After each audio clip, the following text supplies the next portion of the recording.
여기 13장 7절 말씀, 제가 말씀을 읽어드리겠습니다. 너희가 하나님을 위하여 불의를 말하느냐, 그를 위하여 속임을 말하려느냐. 아멘. 먼저 우리가 이제 모세오경을 다 보고 난 다음에 그 다음에 이어서 욥기를 보게 되어지는데, 왜 욥기를 보냐면 시기가 우리가 이 욥이 살았던 시대를 우리 족장의 시대, 이제 우리 모세오경보다는 좀 더 앞선 창세기의 시대에 욥이 살았다라고 이제 사람들이 추정하기 때문에 우리가 이제 모세오경을 보고 그 다음에 순서적으로 이제 여호수아 들어가기 이전에 우리가 욥기를 먼저 보게 되었습니다. 물론 창세기 보고 난 다음에 봐도 좋은데 우리 모세오경으로 함께 묶여져 있기 때문에 일단 모세오경을 먼저 보고 그 다음에 욥기를 보는 거죠. 우리 욥의 말씀을 통해서 보면 어떻게 보면 끊임없는 이제 논쟁입니다. 하나님께서 욥기를 통해서 우리 가운데 주시는 아주 좋은 교훈은 이거죠. 우리가 살고 있는 이 세상이 죄로 오염된 세상이기 때문에 악한 자도 잘 살 수 있고 믿음이 좋은 자도 고난을 받을 수 있다는 겁니다. 무조건 우리가 그 사람의 어떤 삶의 문제와 어려움과 아픔이 있을 때에 뭔가 죄져서 그래, 뭔가 문제가 있어, 이렇게 판단하지 마시라는 거예요. 세상이 악하기 때문에, 그러니까 공의가 사라져 있기 때문에 정직하고 선하고 아름답게 살아도 고통당하고 힘들어하는 사람이 있는 반면 온갖 악행을 일삼으면서도 세상적으로 봤을 때는 아무런 문제 없이 잘 먹고 잘 사는 사람들도 이 땅 가운데 있다. 이것이 바로 우리가 죄악된 세상의 모습이다. 이 사실을 욥기는 우리 가운데 보여주고 있습니다. 끊임없이 욥은 이제 이렇게 이야기하는 거죠. 하나님께서 내가 왜 고난당하는지 그 이유를 알려줬으면 좋겠다. 나는 하나님께 이런 고난을 당할 만한 그런 죄를 범한 적이 없다. 친구들은 어때요? 욥을 잘 알고 있는 친구들 같은데도 욥에 대해서 그들은 죄가 있다라고 추정을 합니다. 우리 모르게 지은 죄가 있으니까 이런 아픔을 당하고 문제가 있는 것이지, 까닭 없이 하나님께서 이유 없이 너에게 고통을 주시겠느냐, 이렇게 이제 친구들이 욥을 공격하고 또 비난하고 욥은 그것이 아니다, 이렇게 이야기하는 내용이 욥의 어떻게 보면 전부가 되어지는 거죠. 오늘도 이 싸움은 유효합니다. 그래서 많은 사람들이 교회에서 이제 이렇게 이야기하죠. 우리 삶에는 모든 고통과 어려움은 우리의 죄로 인한 것이다.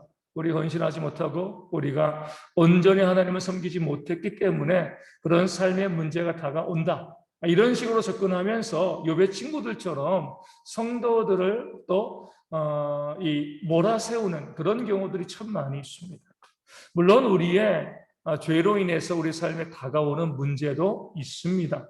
하지만 욥기처럼 우리 삶에 그렇게 크게 문제가 없음에도 불구하고, 죄가 없음에도 불구하고 하나님께서 우리를 위해서 주시는 고난도 있고요.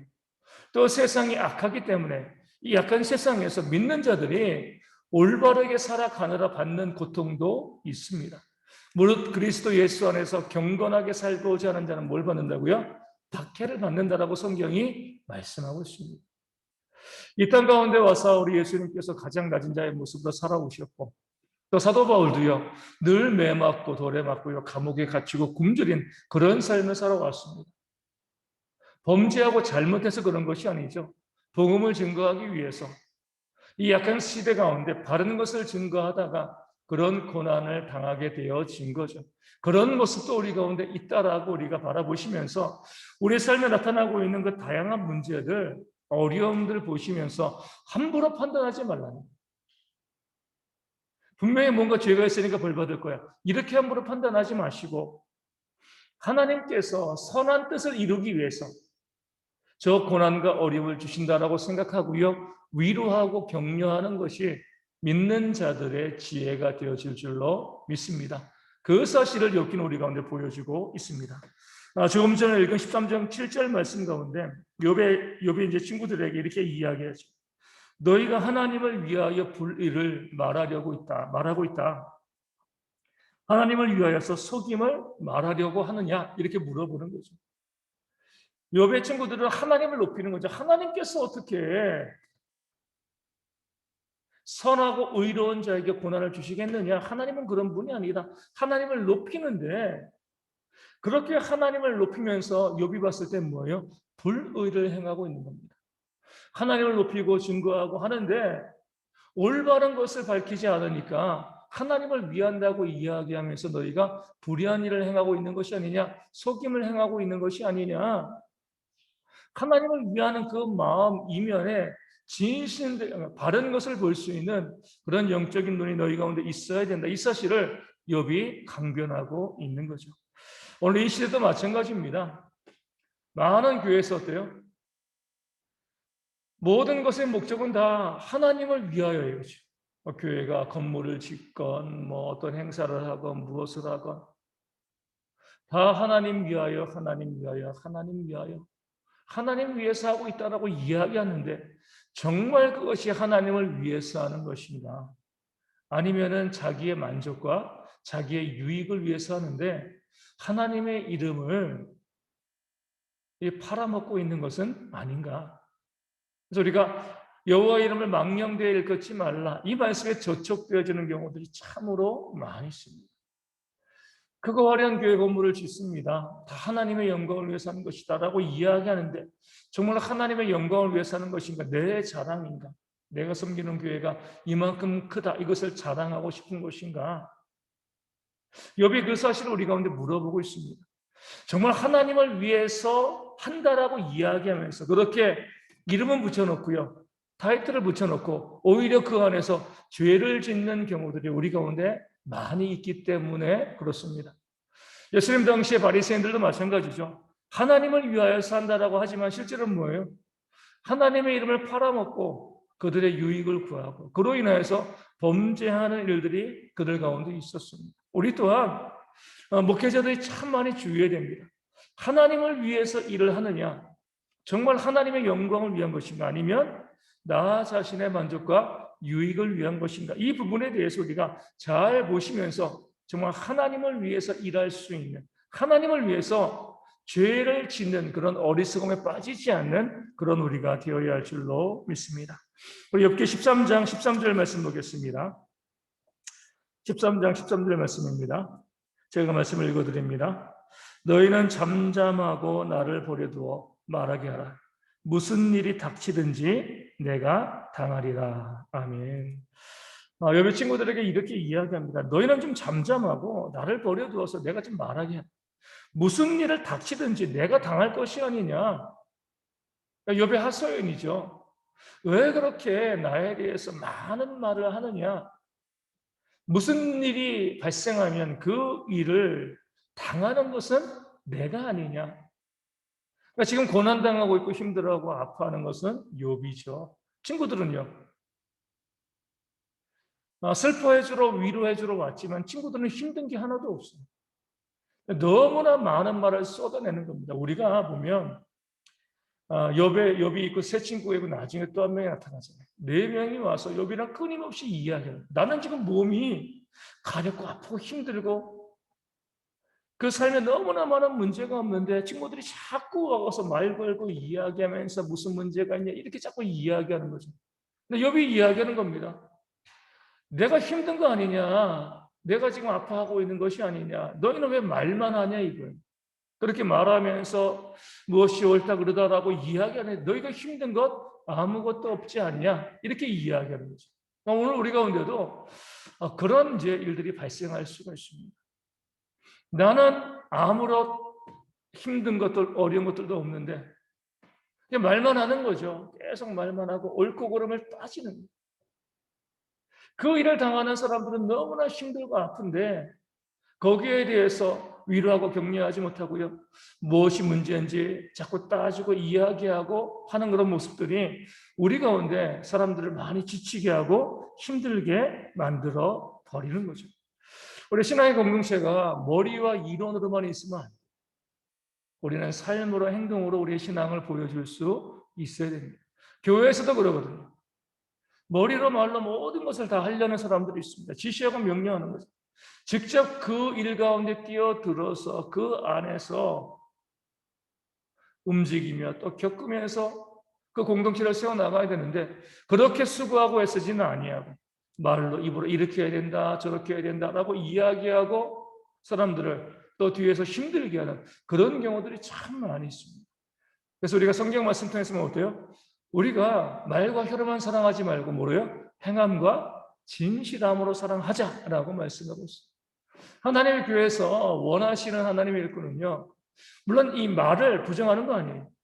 말을 잘 해야 되지만 무엇보다도 뭐예요? 내 손과 발을 가지고 교회를 위해서 헌신하고 수고하고 교회를 세워가는 그런 일꾼들을 하나님께서는 원하시는 겁니다. 움직이는 일꾼이죠. 그런 움직임이 없이 말과 혀로 하는 것은 오히려 교회를 힘들게 할 수 있다라고 이제 말씀이 우리 가운데 보여지고 있습니다. 우리 16장, 욥기 16장 5절 말씀 보겠습니다. 욥기 16장 5절 말씀, 제가 말씀을 읽어드립니다. 그래도 입으로 너희를 강하게 하며 입술의 위로로 너희의 근심을 풀었으리라. 아멘. 4절 말씀 보면 이런 내용이 있어요. 나도 너희처럼 말할 수 있다. 너희 마음이 내 마음 자리에 있다고 하자. 나도 그럴듯한 말로 너희를 치며 너희를 향하여 머리를 흔들 수 있다. 나도 얼마든지 말로만 할 수 있다는 거예요. 그렇죠? 그럼에도 불구하고 나는 고난당한 이웃, 아픔에 있는 이웃이 있으면 무엇이 옳고 그름을 따지기보다 뭐 하는 거지? 가서 손잡아주고 위로하고 격려해 주겠다. 우리가 이제 보면 뭐 얼마 전에 방송을 통해서 이제 뭐 제가 방송도 아니죠, 기사를 본 거죠. 이런 내용을 본 적이 있어요. 어떤 사람이 어떤 이제 또 이제 한 연예인인데 너무나 힘들고 어려울 때 그 사람의 전화를 1시간 동안 받아주고 통화했다는 거죠. 무슨 얘기를 했냐? 힘들고 어려운 사람이 자기 얘기를 다 하는 거예요. 그리고 뭐 한 거예요? 나는 그냥 들어줬습니다. 그게 제일 잘한 거죠. 그렇죠? 대부분의 사람들은요, 어떻게 보면 뭐 좋은 열정일 수도 있겠지만 너무나 원인을 분석하는 데 많은 시간을 쓰지. 무엇 때문에 이런 문제가 발생한 거야? 너 이런 문제가 있어. 너 힘들고 어렵고 이래서 문제야. 이걸 좀 고쳐줘. 막 이야기하죠. 물론 사랑의 마음으로 그렇게 합니다. 그런데 그 사람도 그것을 알고 있어요. 내가 무엇 때문에 힘들고 무엇 때문에 어려운지 잘 알고 있어요. 정말 좋은 충고, 정말 좋은 격려는 뭐예요? 힘들고 어려울 때 가서 같이 밥 한 끼 먹어주는 겁니다. 왜 힘드냐, 뭐가 힘드냐, 그런 거 물어보지 않고요. 그냥 그 곁을 지켜주는 거예요. 같이 있으면서 힘내 한마디 하고 같이 밥 먹어주고 그렇게 오면 되는 건데 욥의 세 친구들처럼 그런 위로와 격려 하나도 없이 계속해서 정죄하고 비난하고 원인을 분석하고 무엇이 문제인가 이런 말들이 사람을 얼마나 지치게 하는지 욥이 이야기하고 있는 겁니다. 물론 상대방이 잘못할 수도 있어요. 잘못한 것도 있죠. 하지만 그도 그것을 알아요. 내가 세세 이렇게 저렇게 이야기하면서 이렇게 해야지 저렇게 해야지 이게 문제였어. 내가 이야기하지 않아도 다 알고 있습니다. 또 내가 이야기해 주지 않아도요, 누군가 그 이야기를 할 사람이 있습니다. 굳이 내가 거기에 나도 참여할 이유는 없습니다. 다른 사람의 몫으로 맡기고 나는 뭐 하면 되는 거예요? 위로하고 격려하고 또 손잡아주고요. 이렇게 하면 되는 거예요. 이것이 바로 하나님께서 우리 가운데 원하시는 그런 위로의 모습이 되어 줄 줄로 믿습니다. 우리 욥기 19장 가겠습니다. 욥기 19장 25절. 욥기 19장 25절. 내가 알기에는 나의 대속자가 살아계시니 마침내 그가 땅 위에 서실 것이라. 아멘. 욥이 갖고 있는 이 족장 시대, 아브라함, 이삭, 야곱, 이 시대의 족장들이 가지고 있는 그 신앙이 오늘 우리의 것과 다르지 않다는 것을 오늘 말씀 우리 19장 25절은 보여줍니다. 욥은 내가 안다. 내가 알기로는 누가 있어요?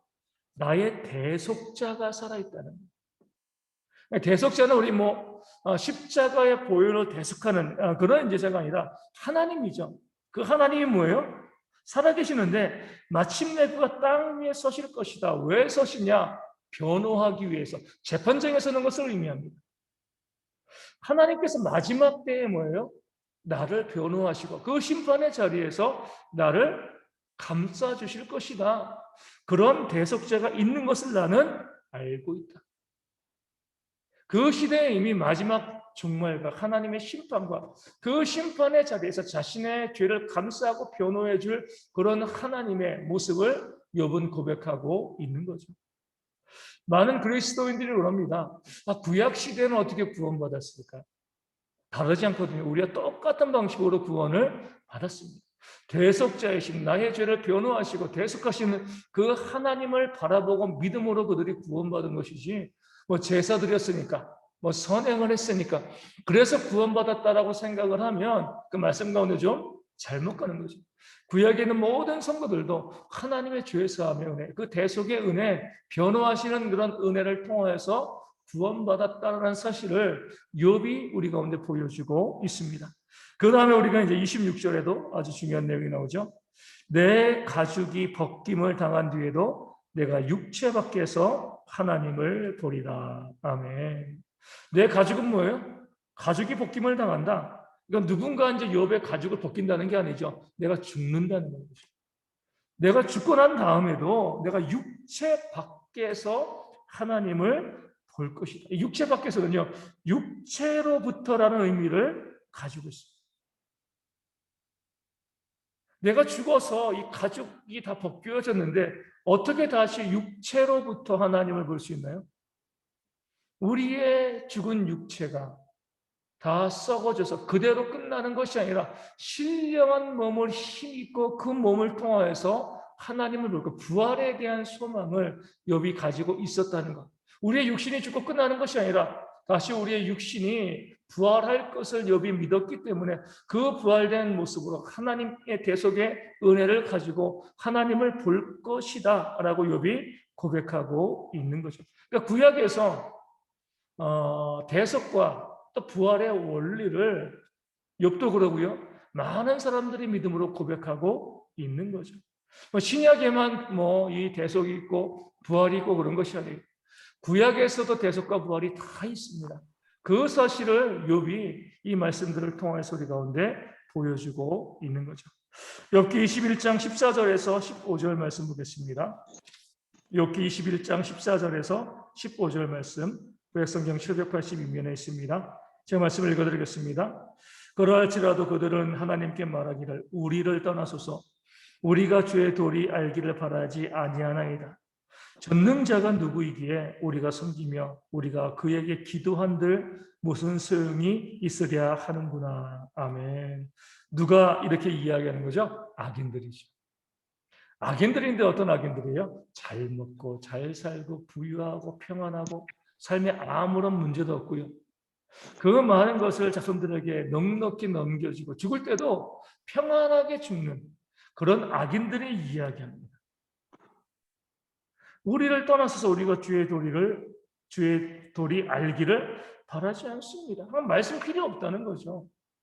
내 힘으로 내 능력으로 이 땅 가운데 얼마든지 잘 살고 있는데 주의 도리가 우리 가운데 무슨 소용이 있습니까? 무슨 필요가 있겠습니까? 우리를 떠나서서 우리 상관하지 말라는 거죠. 전능자가 누구입니까? 내가 전능자 아닙니까? 이렇게 이야기하는 거예요.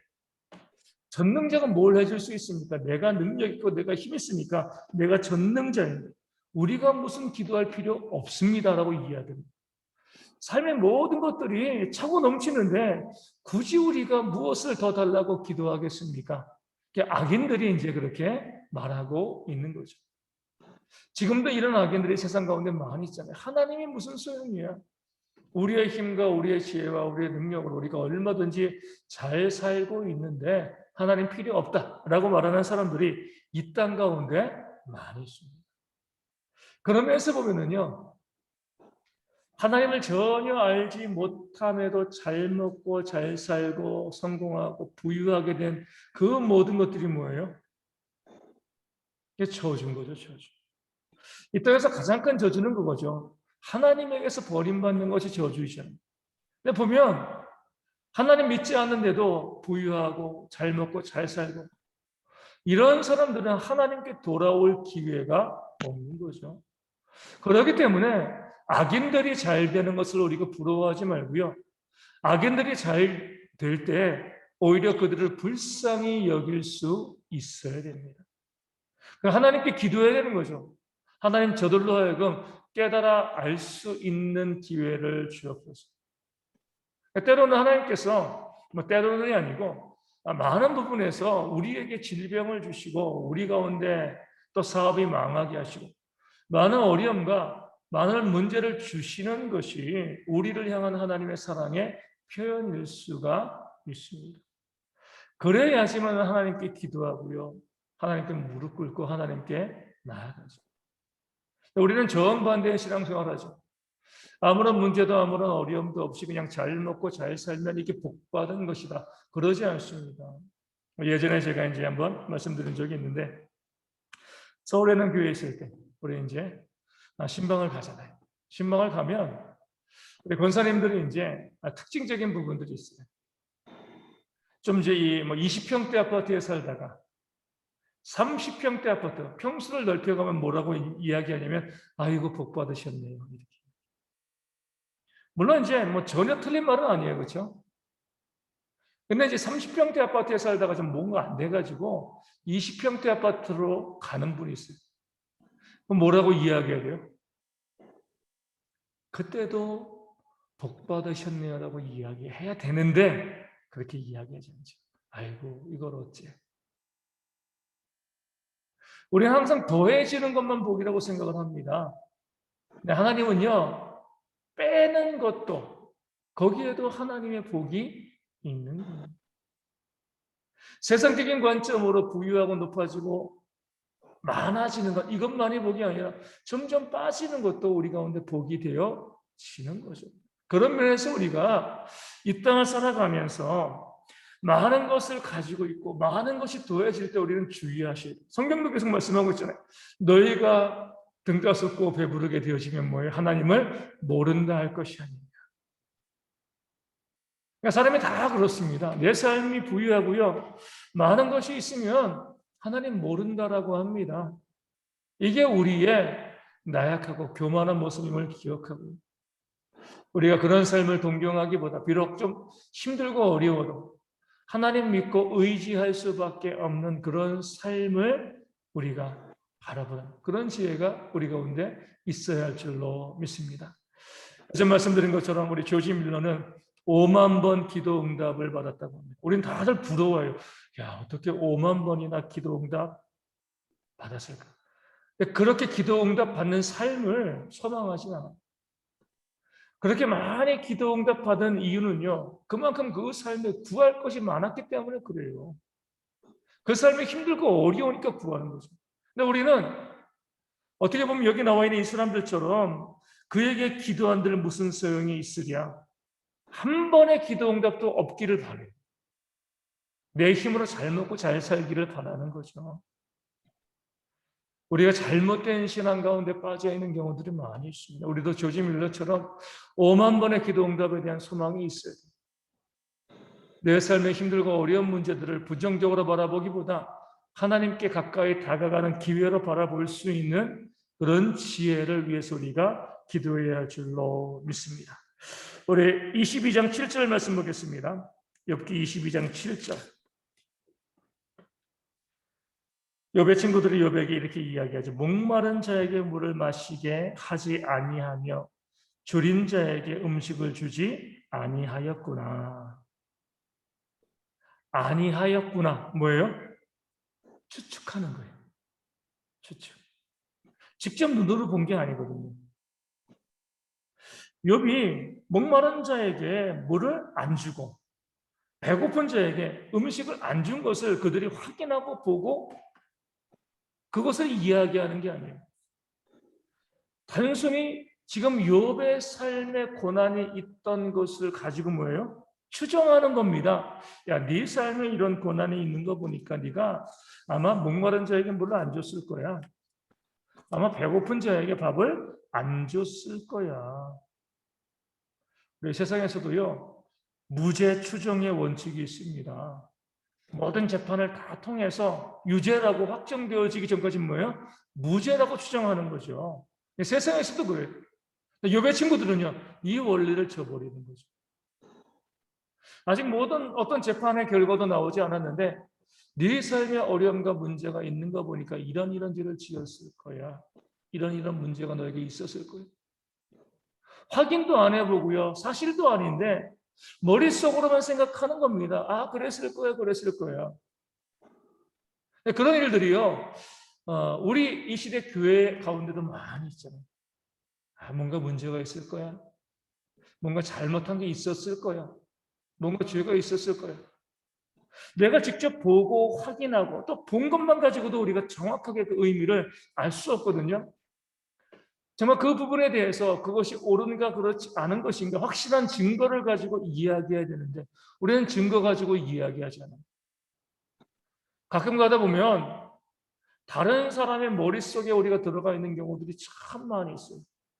야, 저분은 기분 나빠할 거야. 저분이 속상해할 거야. 저분의 마음이 상했을 거야. 물어보시고 확인하고 들어도 늦지 않는데 내가 먼저 생각을 하는 겁니다. 누가 이럴 거야, 누가 저럴 거야. 목사님, 제가 그런 오해를 받을 때가 참 많이 있어요. 저에게 가장 많이 하는 말이 뭐예요? 아, 목사님 힘드시죠. 아, 목사님 힘드실까요? 우리 교회를 이끌어가느라고 얼마나 힘드셔. 그러니까 저에게 물어보셔야죠. 저 잘하고 있고 또 기쁘게 감사하게 잘하고 있는데 아, 목사님 바쁘실 거야. 목사님 힘드실 거야. 뭐 어떠실 거야. 어떠실 거야. 그렇게 이제 생각해 주는 마음들은 너무나 감사한데 내가 생각하고 하기보다 항상 그것이 참인가 그렇지 않은가를 확인해 보고 하는 모습들이 우리 가운데 있어야 됩니다. 얼굴 낯빛 보고요. 또 그 사람의 상황 보고 이런 것 저런 거 보고 아, 이랬을 것이다. 이랬을 것이다. 물론 내가 그렇게 마음에 생각할 수 있지만 그것으로 판단하고 이야기하고 말을 만들어내는 것은 하나님 보시기에 선한 것이 아니죠. 저도 보면은 그래요. 우리 교회 가운데 그런 추정 때문에 아, 저분이 저랬을 거야. 이런 추정 때문에 상처받고 힘들어하고 어려워하는 분들이 참 많이 있습니다. 그러니까 추정하면서 추정하는 사람들의 특징은 뭐냐면 내가 똑똑하다는 거예요. 나는 저 사람의 생각을 읽을 수 있어. 나는 안 봐도 다 알아. 이런 생각 자체가 교만한 거예요. 우리는 모른다라고 이야기하고 봐도 그것이 정말 진짜인지 다시 한번 확인하고 이야기하는 모습들이 우리 가운데 있어야죠. 교회 쭉 목회를 해나가면서 그렇게 추정하는 모습 때문에 상처받고 힘들고 또 어려워하는 그런 성도들을 많이 보게 됩니다. 그래서 우리가 함부로 추정하지 마시고요. 여배 친구들처럼 그렇게 한 것 같아. 아마 그런 일이 있었겠지. 이렇게 하지 마시고요. 내가 직접 확인하고 확신하지 않는 일이라고 하면 우리가 이야기하지 않는 것이 우리 신앙과 교회를 위해서 유익한 모습이 되어집니다. 우리 23장 10절 말씀도 저희가 잘 알고 있는 말씀이죠. 욥기 23장 10절 말씀입니다. 그러나 내가 가는 길을 그가 하시나니 그가 나를 단련하신 후에는 내가 순금같이 되어 나오리라. 아멘. 예전엔 정금이라고 이야기했어요. 내가 가는 길을 하나님이 아신다. 그러니까 내 길을 내가 알지 못하고 하나님께서 내가 가는 길을 아시고 그러기에 그가 하나님께서 나를 단련하신 후에 내가 순금과 같이 나온다라고 이야기하죠. 얼마 전에 이제 우리 어떤 사람이 그런 꿈을 가지고 있었대요. 아직까지 여자친구도 없는데 결혼하면 다이아몬드 반지를 내가 꼭 준비해 줘야지. 그래서 미국에서 이 다이아몬드가 나오는 이제 그런 산이 있거든요. 가서 뭐 입장료 내고 들어가면은 자기가 찾는 건 자기가 되는 거예요. 가가지고 이제 그 사람이 뭐 다이아몬드를 찾았습니다. 아직 여자친구도 없는데 뭐 다 준비를 한 거예요. 그 다이아몬드 사진이 착 나왔는데 좀 볼품이 없더라고요. 다이아몬드는 다이아몬드인데. 다이아몬드가 가치를 갖기 위해서는 어떻게 해야 돼요? 잘 세공되어지고 잘 깎이고 모양을 갖춰 나가야지만 값어치가 있는 그런 다이아몬드가 되어집니다. 원석 그 자체로는요, 뭐 큰 의미가 없어요. 물론 비싸죠. 가치 있지만, 그래도 그것이 진짜 가치를 가지기 위해서는요, 세공되어집니다. 그러니까 욥이 그것을 이야기하고 있는 겁니다. 우리도 마찬가지죠. 우리가 가지고 있는 이 모습 그대로, 우리의 날것의 모습을 가지고는 정말 하나님 보시기에 온전한 삶을 우리가 살아갈 수가 없죠. 하나님께서 우리를 단련시키는 거죠. 우리에게 불순물을 빼시고 우리를 정금으로 만들어 가시는 그런 단련의 과정이 있어야지 우리가 하나님 보시기에 합당한 그런 사람이 되어질 수가 있습니다. 그런 훈련의 과정, 하나님께서 우리를 깎으시고 우리를 가치 있게 만들어 가시는 그 과정을 우리가 부정하지 말고 그 안에 온전히 들어갈 수 있는 그런 용기와 지혜가 우리 가운데 있어야 됩니다. 그런 거 어려움이 다가올 때 이것이 나를 뭐예요? 하나님 앞에서 온전한 성도로 만들어가는 하나님의 훈련이다라고 생각을 하고 그 훈련을 잘 이겨나가시면 됩니다. 말씀드리지만 뼈가 튼튼해지는 것은 내가 열심히 운동하고 좋은 거 먹고 그래서 이제 뼈가 튼튼해지기도 하지만 뼈가 다쳐서 부러지고 난 다음에 아물면서도 튼튼해집니다. 우리의 삶의 고난이 다가올 때 하나님께서 우리를 단련하시기 위해서 나오는 고난이 있을 수도 있고요. 또 내가 잘못해서 받는 징벌일 수도 있습니다. 하지만 어떤 것이든 우리가 믿음으로 잘만 극복하고 감사함으로 그 모든 어려움을 이겨나가면 다 우리 가운데 유익입니다. 나를 훈련하시고 나를 정금처럼 만들기 위한 그런 단련의 과정만 정금이 되어지는 것이 아니라 내가 죄 짓고 범죄하고 그래서 하나님께서 나를 책망하시고 징계하실 때에도 믿음으로 잘 이겨나가면 거기에서도 우리가 정금과 같이 변화되어지는 그런 역사가 있게 되어집니다. 그렇기 때문에 우리 모든 성도들은 우리에게 다가오는 모든 어려움들이 어떤 원인이건 나를 좀 더 온전한 그리스도인으로 만들어 가기 위한 하나님의 선물이다라고 생각할 수 있는 그런 지혜가 있어야 되고요. 그러기 위해서 뭐가 필요해요? 교회가 필요해요. 무슨 말씀이냐면 저도 제 삶의 어려움 다가오면은요 그렇게 생각 못해요. 이론은 분명한데 누구라도 자기의 삶의 어려움이 다가오면은요 너무 불평하고 저주합니다. 그럴 때 뭐 하는 거죠? 옆에서 하나님께 잘 이겨나가죠. 잘 이겨나가면 하나님께서 더 좋은 선물을 주실 거야. 이게 바로 교회가 되어지는 거예요. 혼자 신앙생활하는 것이 왜 문제가 되냐면 신앙이 좋을 때는 아무런 문제가 없어요. 근데 문제가 생기고 어려움이 생기면은요 넘어지는데 일으켜줄 사람이 없습니다. 삼겹줄은 쉽게 끊어지지 아니한다. 이렇게 말씀하잖아요. 예전에 제가 이제 말씀과 좀 상관없지만 우리 제가 이 부교육제 그 목사님이 한 자매가 저기 이제 해외로 단기 선교를 떠나게 되는데 이제 축복하면 기도해 주는 거예요. 막 기도를 하다가 목사님이 너무나 흥분을 하신 거예요. 이 자매가 이제 선교의 귀한 사명을 가지고 떠나니까 그리고 이제 잠언 말씀을 가지고 쭉 가면 삼겹줄은 쉽게 끊어지지 아니하나니 이렇게 이제 이 기도를 하시는데 갑자기 그게 이제 흥분하다 보니까 삼겹살은 쉽게 끊어지지 아니하니 이렇게 기도를 하시고 옆에서 듣는데 웃기기도 하고 그러면서 그래 삼겹살도 쉽게 안 끊어지지 이런 마음으로 이제 그 기도를 제가 옆에서 함께 듣고 함께 기도해 준 그런 부분들이 좀 있습니다. 우리 가운데 그래요. 함께 있는 거 함께 공동체로 있는 거. 우리도 이제 지금 여기 어르신들 다 백신 맞으시고 많은 분들이 맞으시지만 참 백신 맞는데 너무 감사하더라고요. 뭐가 감사하냐면 서로 뭐예요? 나 언제 맞아 기도해줘. 얼마나 감사한지 몰라요. 그냥 그런 거 없이 그냥 나 백신 때가 됐으니까 혼자 가서 맞고 이거보다 어떤 분들은 막 두려워하고 염려하고 우리 이번 주랑 다음 주에 많은 분들이 교회에서 맞으시더라고요. 우리가 좀 그러니까 제가 이제 이 성도 일일이 다 파악하지 못하고 또 이제 그 전에도 뭐 맞으신 분들 뭐 제가 개인적으로는 기도를 해도 또 교회에 또 오늘 누구 맞으십니다 이거 이제 하지 않았기 때문에 앞으로도 그렇게는 하지 않을 거예요. 하지만 우리가 많은 분들이 백신을 맞고 있으니까 우리 서로 내가 백신 맞는 분들이요 연락하셔야 돼요. 나 위해서 기도해달라, 기도해달라. 그렇게 해서 아무런 이상 반응 없이 잘 맞고 또 건강하게 또 이 어려운 위기를 이겨나가는 건데 그게 바로 교회가 되어지는 거예요. 내 힘으로 신앙생활 온전히 해나갈 수가 없습니다. 서로 위로하고 또 격려하면서 우리 신앙생활 하는데 특별히 우리의 삶의 고난과 어려움이 다가올 때 교회의 위력이 교회의 존재이유가 부각되어지는 거예요. 힘들고 어려울 때 오직 함께하는 성도들의 위로와 격려가 우리를 그 모든 문제에서 이겨나갈 수 있도록 인도해 줍니다. 그래서 우리가 그런 기회를 찾고요. 우리 욥의 친구들처럼 힘들고 어려울 때 자꾸 비아냥거리고 너 죄지, 너 잘못한 거 있을 거 아니냐, 빨리 회개해 이렇게 하지 말고 힘들고 어려울 때 잘 이겨나가자, 내가 기도해 줄게.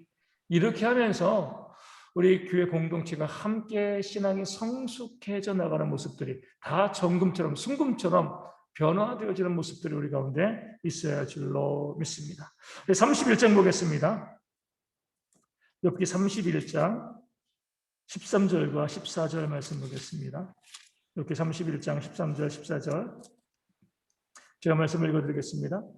만일 남종이나 여종이 나와 더불어 쟁론할 때에 내가 그의 권리를 저버렸다면 하나님이 일어나실 때에 내가 어떻게 하겠느냐? 하나님이 심판하실 때에 내가 무엇이라 대답하겠느냐? 아멘. 말씀 자체가 은혜롭죠. 한 지금부터 5,000년 전이에요. 종은 뭐 사람으로 취급받지도 않다. 그런 이제 시대 되어지는 거죠. 그럴 때에 뭐라고 이야기해요? 남종이나 여종이 나와 더불어 쟁론했다는 거예요. 요즘도요, 우리 직장에서 부하 직원이 상사에게 함부로 따지지 못합니다. 그냥 네, 알겠습니다, 알겠습니다 이렇게 넘어가는 거죠. 이렇게 인권이 보장된 시대에도. 그런데 욥의 시대에 수천 년 전에 욥은요, 그의 종들이 그와 쟁론할 수 있게 했습니다. 무엇이 옳은가, 무엇이 옳지 아니한가, 거기에 대해서 이야기할 수 있게 해줬어요. 왜 그렇게 할 수 있어요? 욥이 하나님에게, 욥은 그래요. 하나님께 내가 모든 것을 이야기하고 때로는 따지고 이렇게 하지 않습니까? 나도 전능자인 하나님에게 이렇게 할 수 있는데 내 종들도 나에게 할 수 있지 않겠습니까? 이런 마음을 가지고 있는 거죠. 내로남불처럼 나는 옳고 남은 틀리고 이것이 아니라 나도 그런 은혜를 받았기 때문에 내 종들도 그런 은혜를 받아 누리는 것이 합당하다라고 이야기합니다. 그러면서 우리가 욥기 31장 15절 말씀, 아주 중요한 말씀입니다. 이렇게 이야기하죠. 나를 태석이 만드신 이가 그도 만들지 아니하시느냐? 우리를 뱃속에 지으신 이가 한 분이 아니시냐? 아멘. 하나님께서 나만 만드셨냐 이거예요. 그 종들도 하나님께서 만드신 것이 아니냐? 우리가 같은 하나님에 의해서 만들어진 존재가 아니냐. 비록 세상에서 사람들이 만든 모습으로 신분이 있고 지위 고하가 있지만 태생적으로 우리는 뭐야? 다 동등하다는 거죠. 서로 다르지 않다는 거. 그렇기 때문에 욥은 그 남종과 심지어 여종이 그와 함께 쟁론할 수 있는 기회도 부여한 겁니다. 위대한 신앙이 어떻게 보면 위대한 신앙이라고 부를 수 없어요. 당연한 거예요. 사람 위에 사람 없고요. 사람 아래 사람 없습니다.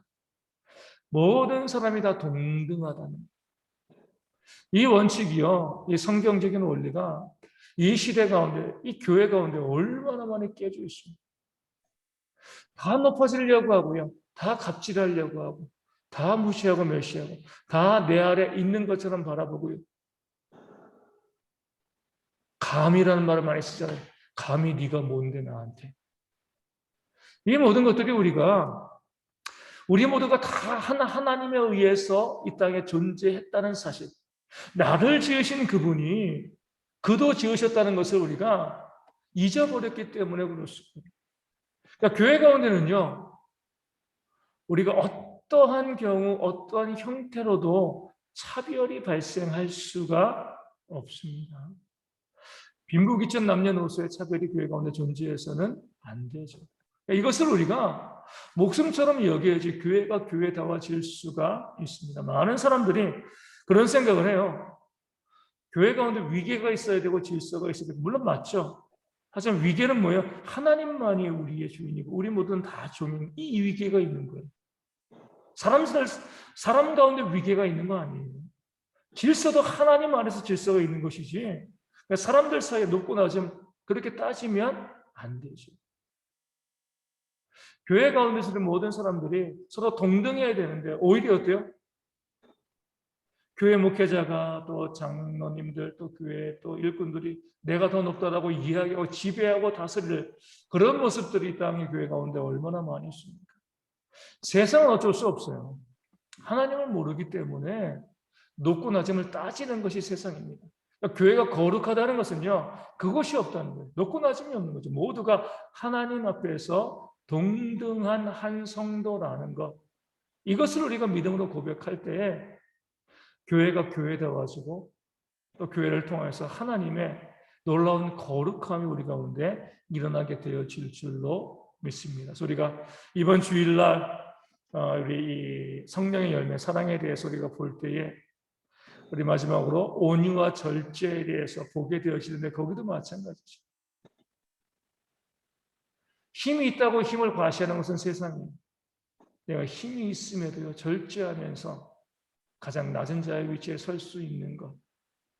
이것이 바로 하나님께서 우리 가운데 원하시는 사랑의 모습. 그래서 우리 교회 가운데 그런 모습들이 회복되었으면 좋겠습니다. 자꾸 자랑하고 드러내고요, 나의 높음을 이야기하는 것이 아니라 사도 바울의 고백처럼 사랑으로 서로 종노릇하는 그런 공동체가 되어질 수 있도록, 우리 교회가 되어질 수 있도록 우리 모든 성도님들이 그렇게 이제 내가 힘이 있다고 생각하면 오히려 섬기시고 낮아지심을 통하여서 하나님의 의를 이루시는 모습들이 우리 가운데 있도록 많이 기도하시고 또 그렇게 자신을 준비해 가시면 감사하겠습니다. 여기까지 말씀 나누고요. 우리 찬송가 410장 함께 찬송하도록 하겠습니다. 찬송가 410장입니다.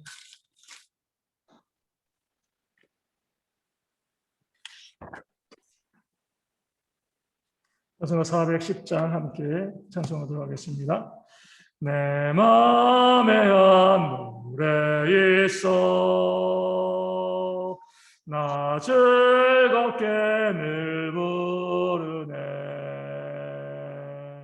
이 노래를 부를 때에